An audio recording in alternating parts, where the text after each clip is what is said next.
Hey guys, I have a dilemma.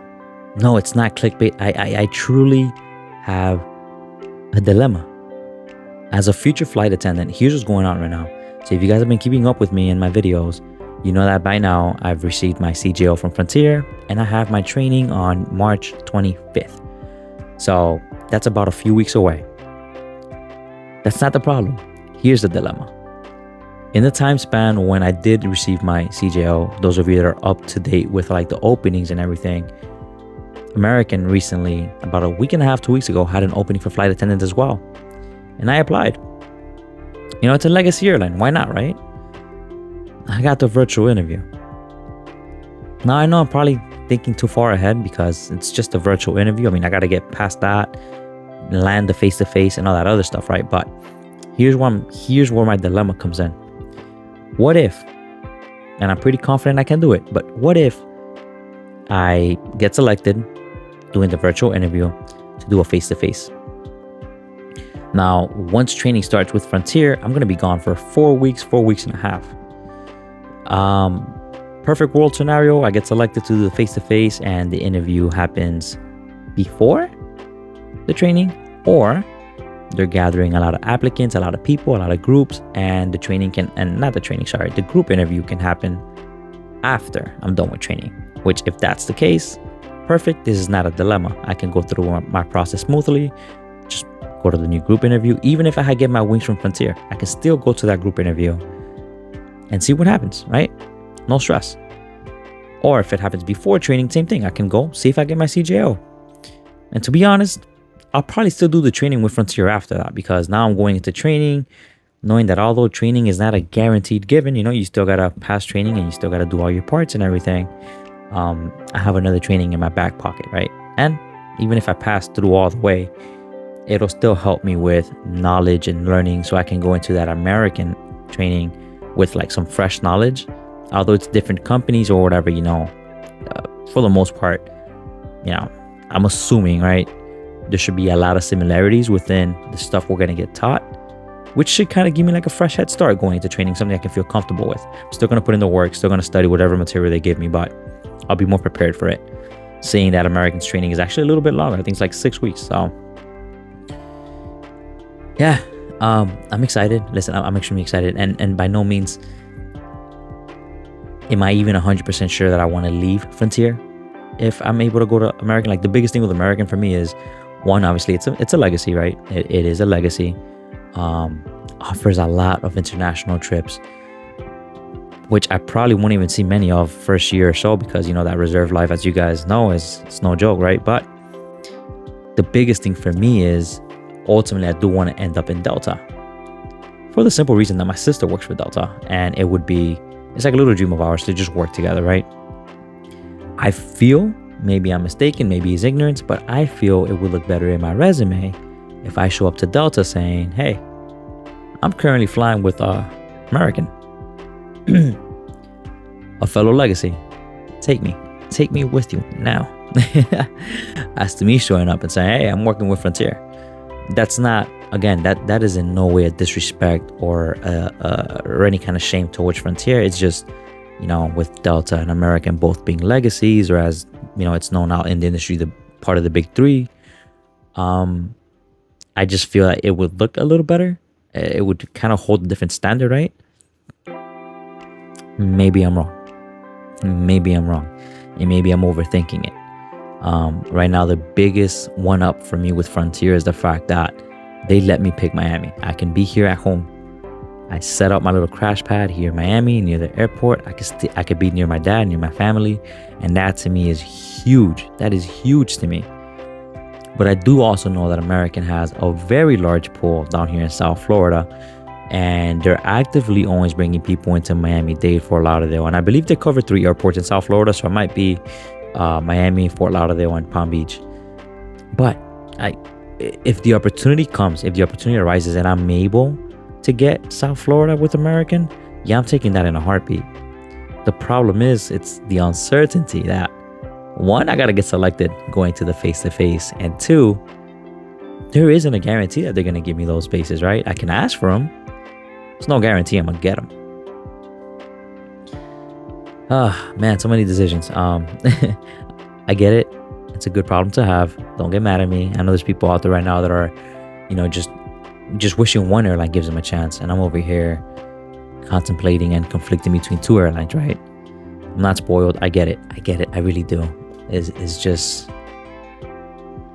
it's interesting. Life happens. Life happens, and you get presented with opportunities and curveballs when you least expect them. So, plus on top of all of that, like, hear this part out. For me to go to the Frontier training, I was gonna take like a 2.5 week, 3 week vacation from the bank. As you guys know, I'm still employed by the bank, and I was gonna be in training with Frontier, receiving my salary from the bank. So, as you guys know, training, whichever airline you'll go with, is not paid. Obviously, while I'm in training, I can't do my streaming because, like, I don't have my equipment there. I don't have my inventory there, like my label printer, the ways to like ship all my materials. Like, I can't stream. So that's gonna be like a whole month and a half where I can't stream. So literally no funds coming in. Not a problem. I've started saving for that already, but I feel a lot more comfortable knowing that I'm going into training with my salary still coming in. Now imagine I could do the training with Frontier, right? Go through all the steps, go through everything, and I'm able to land the gig with American. There is no shot I'll be able to extend that where I can get like 6 weeks off from the bank to go to training with American. So it's gonna throw just a small wrench in the plan where I'm gonna have to leave the bank sooner than I anticipated, because I was gonna do the reserve flight with Frontier for a bit, right? Like however long I have to be in reserve for. And I was gonna, I'll get more informed on how that works, but based on the videos that I've seen, you're able to bid like A day or B day, where like B schedule is like late afternoon, midnight, right? The late afternoon, midnight reserves. And that would have given me ample time to like do my bank stuff in the morning. I mainly work from home and I go out and see clients and stuff like that, but I would have been able to do that. And then, as you guys know, reserve, we might get called, we might not get called. If I don't get called, I'm able to rest, able to sleep, I'm good. If I get called, listen, we just go, we work, we come back whenever we come back. If I get back a little later, I can always play around with the bank a little bit. Scheduling is not too hard there, but a whole 6 weeks away, a whole 6 weeks off after taking 4 weeks off, yeah, it's not gonna fly. So at this point, I'm venting, and if you're still watching, thank you for watching. I'm sorry for dropping my real life problems on you guys. such crazy problems. I know. What a spoiled bastard I am. But listen, if you've been here this long, I just want to say thank you. If you've been in this situation particular to this, or even slightly different with different companies, however it played out for you, please drop it in the comments below. I would love to know, how did you work it out, or how did it work itself out? And ultimately, where did you end up going? Obviously, I'll update you guys once I do the virtual interview, and once, I have an idea of how everything's going to play out as far as scheduling and stuff. I will update you guys. I'll keep you guys. As I said, I'm bringing you guys with me on the journey. Like, this has been a fully open journey. Like, I'm sharing everything with you guys. Now, obviously, as we get further into training and actually being a flight attendant, I'll know what the rules and regulations are as far as what can I say and not say, share and not share. And I'm going to respect whatever airline I end up with, their policies, and I'll keep the vlog as informative as possible while still following whatever guidelines are there. So, guys, thank you. Please remember to like, comment, subscribe. We're going to be very consistent with the YouTube this year. This is my ultimate goal. Besides the whole flight attendant thing, is to really put time and focus into the YouTube channel. So I would really appreciate your support. I really appreciate you guys even sitting here, hanging out with me, watching this video. Always tell somebody you love them. Take care. Hey guys, so the video you just finished seeing, I recorded a few days ago, and I was editing, and in the process of doing so, right before I posted, American Airlines did reach out to me, and I received my invite for the virtual interview on March 21st. Yo, God is so good, man. The timing of it is literally perfect, because I'll do the virtual interview March 21st, and then either the 23rd or the 24th, I fly out to Wyoming to commence my Frontier training. I'll be gone for like a month once I'm there with Frontier, and if I'm able to succeed and get selected from the virtual interview in American, then that gives me about a month. Usually it's what they take to invite me to the face-to-face. So I'm stoked. I'm excited. definitely seems like everything is working out and, you know, falling into place, man. You know, the timing is just incredible.